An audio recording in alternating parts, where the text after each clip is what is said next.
Welcome back. In Part 23, we covered validation and retry loops for extraction quality. Let's do a quick recap before we move on. Tool use eliminates JSON syntax errors, but not semantic errors. The data can be structurally valid but factually wrong. You need validation beyond schema enforcement. Retry with error feedback works by sending the original document plus the specific error back to Claude for correction. The model sees its own failed attempt and can self-correct. Retries are only effective for format mismatches and structural errors. If information is absent from the source, accept null. Retrying won't create missing data and may cause hallucination. Self-correction validation extracts both the stated total and the calculated total, then flags discrepancies with a conflict-detected Boolean. This catches both extraction errors and source document errors.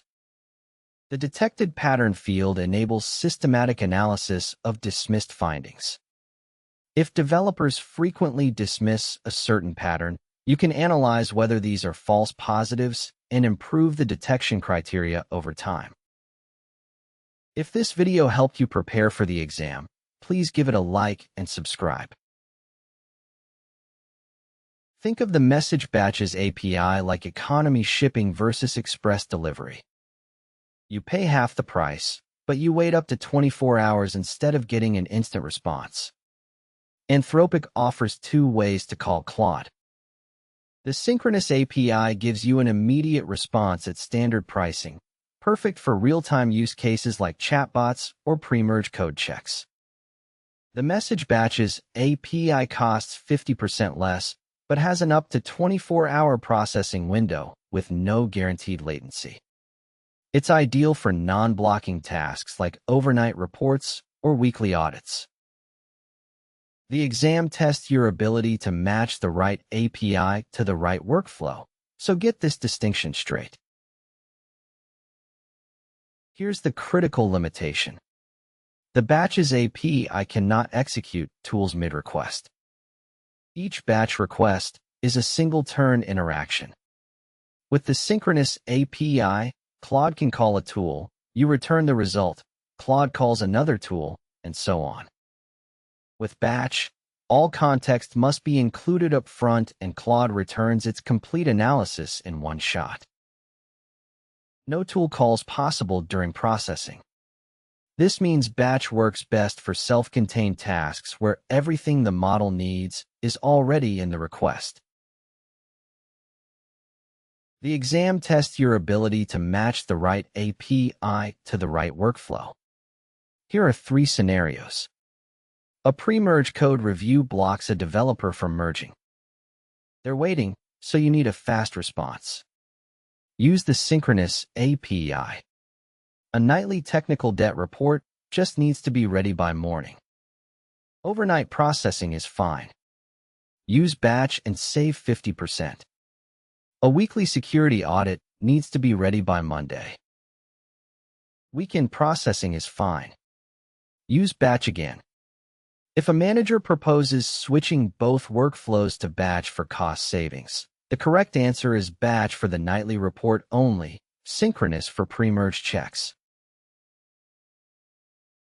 Think of custom ID like a tracking number on a package.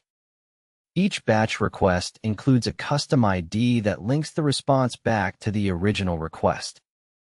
When you create a batch, you assign a custom ID to each request, like doc_invoice001.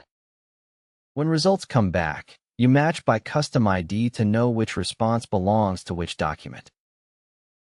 This is essential for tracking and for identifying failures. Always include meaningful custom IDs on every batch request. Not all requests in a batch succeed. The key is to resubmit only the failed documents, not the entire batch. After the batch completes, check each result's status. If it failed, collect the custom ID, the error message, and the original document. Then analyze the failure before resubmitting.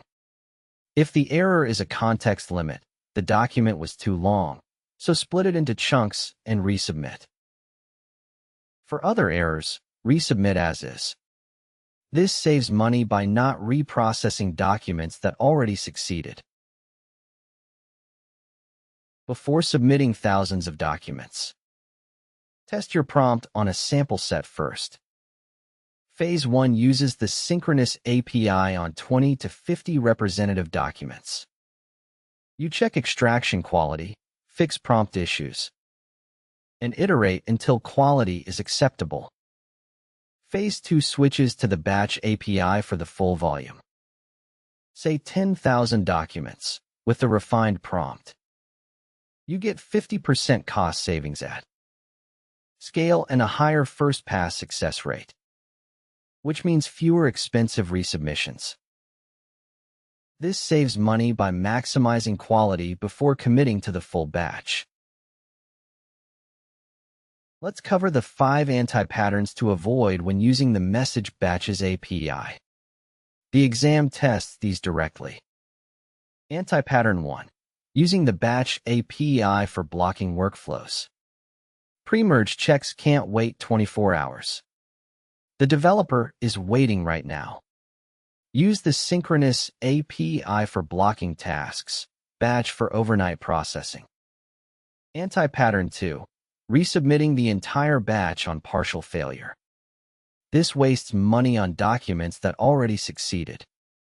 Use custom ID to identify and resubmit only the failures. Anti-pattern 3. No prompt refinement before a large batch. This leads to a low first-pass success rate and expensive resubmissions. Test on a sample set first, then batch the full volume. Anti-pattern 4. Using batch for multi-turn tool calling tasks. The batch API doesn't support mid-request tool execution. Use the synchronous API for agentic workflows that need tool use. Anti-pattern 5. No custom ID on batch requests. Without it, you can't correlate responses to original documents. Always include a meaningful custom ID for tracking and failure handling. Here's the decision framework for the exam. If someone is waiting for the result, use synchronous.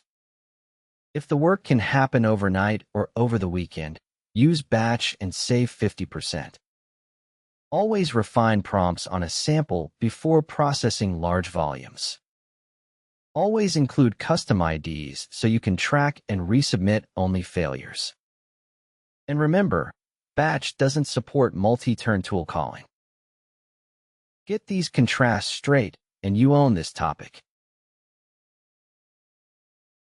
The test is simple. If the exam asks what guarantees a 50% cost saving for non-blocking workflows, the answer is the Message Batches API. If it asks what supports multi-turn tool calling, the answer is the Synchronous API. The difference between a cost-effective architecture and a broken one is matching the right API to the right workflow. In the next video, we'll cover multi-instance review architectures. You'll learn why self-review doesn't work, how independent review instances catch issues the generator is blind to, and the multi-pass architecture that scales to large code bases. See you in Part 25.